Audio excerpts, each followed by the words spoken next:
Welcome to Calculator Active. Today we're going to look at the basic operations that are used when operating the TI-84 Plus.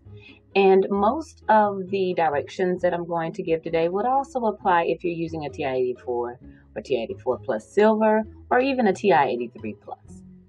So first, let's look at the calculator that I have on my screen. I have downloaded this calculator using the URL that is on the screen, and directions for downloading have been shared with you on the Google Drive. So to turn on the calculator, I'm looking at the screen, and what you see on my screen is exactly the calculator that you could possibly be holding in your hand. To cut it on, I look at the bottom left corner. There is a button that says on, and I just click that button. If there's something on the home screen and you want it to be cleared and you want the home screen clear, you can just push the clear button. A couple of the things that I want to go over with you to cut the calculator off. If you look, the word off is written in blue above the on key. If I want to access anything that's written in blue on this calculator, I will need to use the second function key.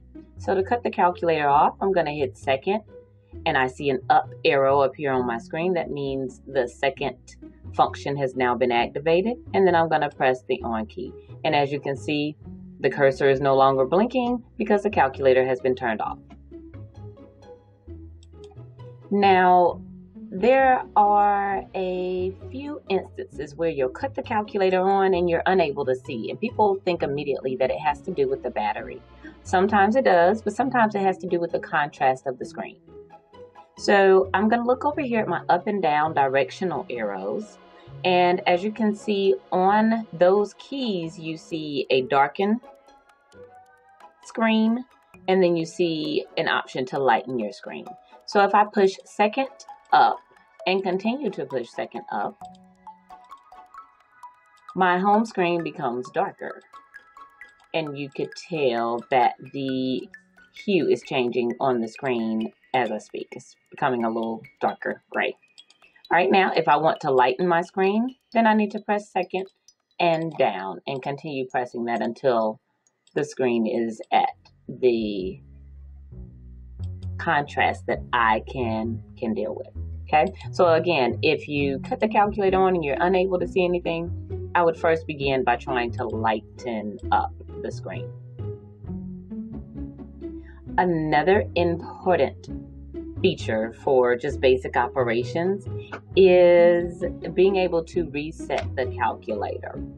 This is something that I do when at the beginning of a class and at the end of a class, so that information that was previously inputted is no longer affecting the operations that I'm going to perform. So to reset the TI-84 Plus, you use the memory function, which is a second function of the plus key. So I'm going to push second and then plus, and then the memory operations come up. So I want to reset my calculator. It's number 7.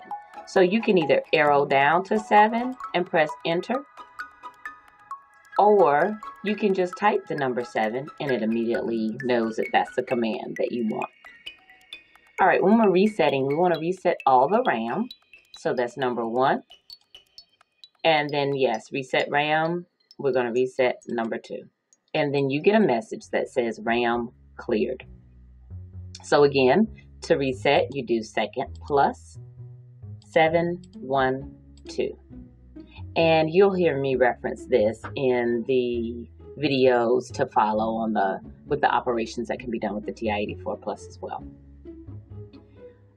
Also on this calculator, the different functions of keys are pretty much color-coded. You can see that all the numbers, the decimal and the negative, are the white keys. The operations here are in gray. And all of the various functions here are the black keys.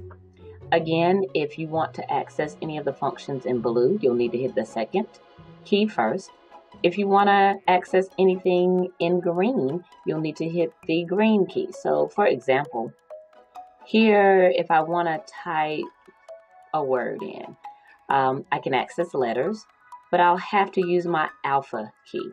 So alpha, and then let's say I want to type the word math. I go M for alpha division, alpha math for A, alpha 4 for the T, and then alpha caret symbol for the H. Okay. I can again clear my home screen by pressing clear, or I can hit second mode for quit. Let's clear. Let's hit the mode key just to go over a few features here. So the first option in the mode function is to set your calculator in normal, scientific, or engineering notation. Then you have float, or you could tell the calculator how many decimal places you want the answers to be rounded to. You can change your calculator from radian measure to degree measure. Here you have the functions here, functions, polar may be one that you're using often here. For your graphs, you could have connected or dot graphs. For complex numbers and the complex number system altogether, you can have your answers appear as real numbers, complex numbers. And there are some other features, but the ones that I just noted are the ones that are most commonly used, but these are here as well. Okay, so I'm quitting and going back to my home screen. So hopefully the basics of operating the TI-84 have been covered and you find these helpful. I do want to add another piece that's important. I referenced the negative sign here. Please make sure you're using this when you're typing in a negative number, and that you're using the minus sign when you're actually subtracting. That does make a difference. And you can tell the difference in the symbols that are written here. So I'm going to reset my calculator, second plus 712, and then I'm going to cut my calculator off by clicking second and on. Thank you so much for your time.